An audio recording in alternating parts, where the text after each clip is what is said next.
Hey guys, what's up? Welcome back to the channel. My name's Tony and this is the 15-Minute Gamer. Today we're checking out Mech Havoc. This is a top-down mech combat sandbox, absolutely bursting with weapons, vehicles, destruction and custom builds. It's out now in early access, so just bearing in mind things in this review may change. It's priced at £8.50 before we get started. If you fancy grabbing yourself a Pimax VR headset, some new games or protecting yourself online, check the links in the comments and the description below. So what's Mech Havoc all about? Well, there's a rogue AI, it's taken over the planet, and it's up to you to pilot war machines from nimble scout vehicles to towering mechs and quite literally wreck everything in sight to reclaim the world. Crush waves of enemies, upgrade your arsenal, customize your machine and dominate that battlefield.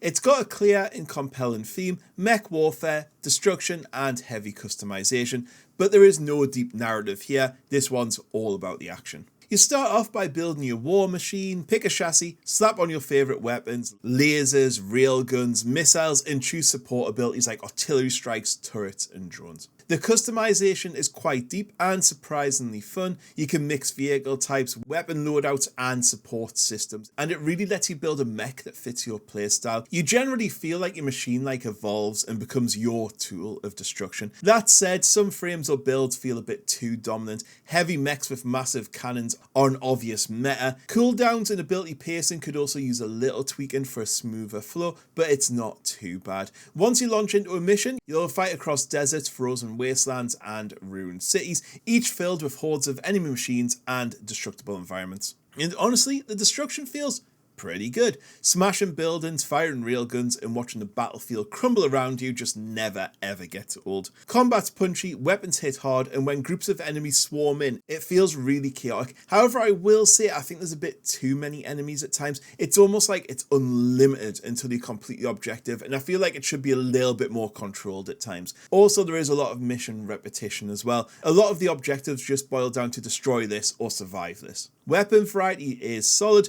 but you'll quickly lock into your favourite loadout early on and you'll probably just stick with it. Between battles, you'll unlock new vehicles, weapons and abilities through a tech tree that's about, I would say, 30% complete now, maybe a little bit more. It's rewarding when you finally unlock a new chassis or power weapon, and the developers constantly bringing new things to the game as well. And I will say again, it's early access and content is a tad light. I would say there also needs to be some work done on the UI, the upgrade tree definitely needs some work, and the loadout management still all need polished passes and reworked. It's functional, but it's not flashy. Mech Havoc uses a clean top-down style but adds a lot of modern flair. Detailed mech models, destructible environments, glowing effects and plenty of explosions.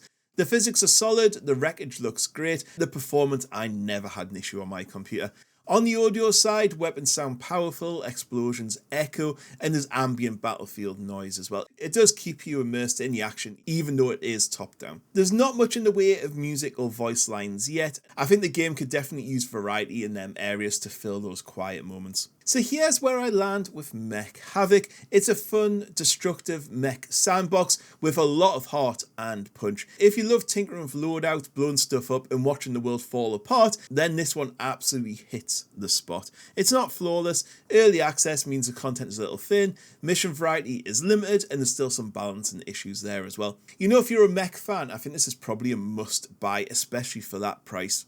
Anyways, if you liked the review, hit the like button, subscribe, and let me know in the comments what you think. Right guys, thank you for watching. I'm Tony, this is the 15-Minute Gamer, and I'll see you on the next one.